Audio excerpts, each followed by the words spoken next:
जिसकी हवाओं में कभी संगीत गूंजता था, पर अब वहां अंधकार और सन्नाटा फैला था। एक के बाद एक रहस्यमयी घटनाएं हो रही थीं। बच्चों का गायब होना, स्कूलों में परछाई का दिखना और अपराधियों का शव अगले दिन जली हुई हालत में मिलना। लोगों को लगा कि कोई राक्षसी आत्मा शहर में लौट आई है। इन अजीब घटनाओं के बीच विवान नाम का एक सीधा साधा युवक अपनी फोटोग्राफी में खोया रहता था। वह भी इन घटनाओं की तस्वीरें खींचता, लेकिन सबके सामने चुप रहता। लोगों को पता नहीं था कि उसका दिल एक अनकहा दर्द छुपाए बैठा है। बचपन में अपने माता पिता को खो देने का दुख उसे हर दिन चुपचाप रुलाता था। विवान को बचाने वाला साधु स्वामी ध्रुवानंद केवल एक आर्य नहीं था, वह एक प्राचीन गुप्त संस्था का रक्षक था, जो केवल उन्हीं को शक्ति देता था जो अपने अंदर के अंधकार को जीत पाते। स्वामी जी ने विवान को वर्षों तक प्रशिक्षित किया, ध्यान, तत्व ज्ञान, आत्मनियंत्रण और शक्ति संयम की कला सिखाई। लेकिन उन्होंने उसे एक बात बार बार कही, सच्चा योद्धा वही होता है जो जीतने के बाद भी हथियार छोड़ दे। विवान जब 21 का हुआ तब उसे प्रकाश बीज मिला, एक रहस्यमयी क्रिस्टल जो केवल उस व्यक्ति को मिलता है जो सत्य, करुणा और धैर्य में विश्वास रखता है। इसी बीज से उसे वह दिव्य शक्ति मिली जिससे वह प्रबल बन गया, एक ऐसा रक्षक जो हवा में उड़ सकता था, अपनी ऊर्जा से ढाल बना सकता था और अंधकार को जला सकता था।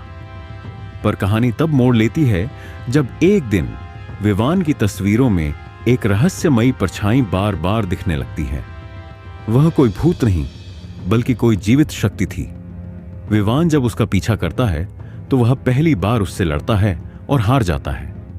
परछाई की शक्ति उसकी सोच से भी ज्यादा घातक थी। उसी दौरान काव्या को भी विवान की असलियत का संदेह होने लगता है। वह एक तेज रिपोर्टर थी, लेकिन उसके अंदर एक मासूम प्रेम छुपा था जो विवान के हर चुप जवाब में खुद को खोजता था। जब वह उसे एक रात घायल हालत में ढूंढती है और उसकी आंखों में वही चमक देखती है जो प्रबल की आंखों में होती है, तब उसे सब कुछ समझ आ जाता है।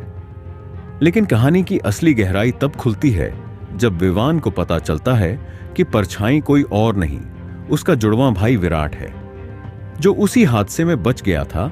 लेकिन उसे बचाने वाला साधु नहीं बल्कि एक राक्षसी तांत्रिक था, अघोरनाथ। उस तांत्रिक ने विराट को बचाकर उसकी आत्मा को अंधकार से भर दिया और उसे सिखाया कि प्रेम कमजोरी है और बदला ही शक्ति है। विराट को बचपन से यह बताया गया कि विवान ही उसके माता पिता की मौत का कारण है। यही झूठ उसके अंदर नफरत का बीज बनकर उगा और वह बना परछाई, जो न केवल शक्तिशाली था बल्कि शातिर भी।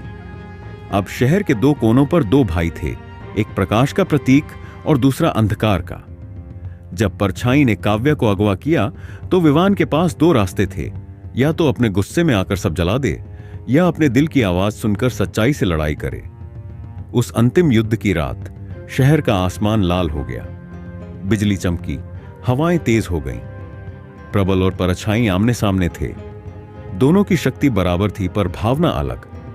लड़ते लड़ते जब विवान ने विराट को कहा, मैं तेरा भाई हूं, तेरा दुश्मन नहीं, तो एक पल को परछाई की आंखों में आंसू झलके। विराट का दिल टूटा और वह चीख पड़ा, क्यों मुझे झूठ में पाला गया? क्यों मुझसे मेरा परिवार छीना गया? वह लड़ते लड़ते थक चुका था।